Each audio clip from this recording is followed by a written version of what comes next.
Hi, I'm David Gilbert, Technology Editor with the International Business Times UK. And I'm here today to look at the HTC One, which is a 5-inch Android smartphone which the HTC is hoping will turn its fortunes around in 2013.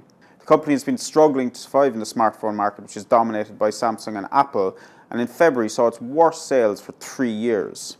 Let's have a look to see if the HTC One can help it turn its fortunes around. In terms of design, the HTC One is superb. A combination of plastic and aluminium makes for a superb build quality, and it feels really good in the hand. There's a nice weight to the phone, and the curved back makes it feel really good even if you're holding it for extended periods of time. The phone features a 4.7-inch screen, which is not the biggest out there, with Samsung just announcing the Galaxy S4 with a 5-inch screen, along with Sony's Xperia Z also featuring a 5-inch screen. But at 4.7 inches, I feel this is just about right for a high-end smartphone. Any bigger would feel really uncomfortable.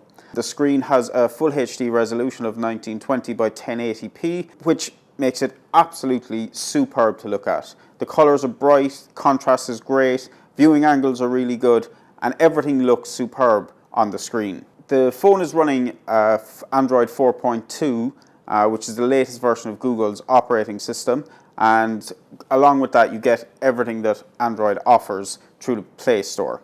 But HTC has added its own skin on top, and one of the most unique features of this is something it calls Blink Feed, which is a flipboard-like news aggregator, and you draw in feeds from a lot of different sources on the web. You can't choose which ones you want, but you can bring them in from ones which are already registered on the system. So that covers different areas from news, sport, technology, science, pretty much anything you want.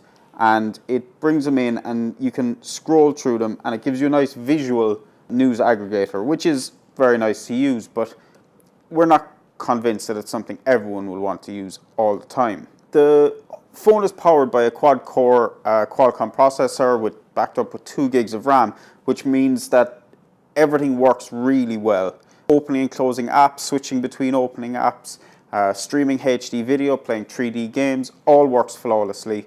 There's never a hitch with this phone, and the big benefits of it is that you can throw whatever you want at it, it won't stutter. The phone's battery is also a bonus for HTC. We got a full day's use out of it without any problems, and in power saver mode we got 1.5 to 2 days out of it, which is really good for a high-end smartphone. The other unique feature for this is the ultra-pixel camera, which is only 4 megapixels, but it means the sensor size is a lot bigger, meaning low-light performance should increase. Now, the results we've had are mixed. It's definitely not as good as the Lumia 920 smartphone, which is still the standard that all others will be judged by, but it is very good all the same. In conclusion, the HTC One is a superb phone. It is really well built, very fast, good battery life, but we're not sure that it's going to be able to compete with the Samsung Galaxy S4 or the Apple iPhone 5S or iPhone 6 or whatever Apple launches in the rest of the year.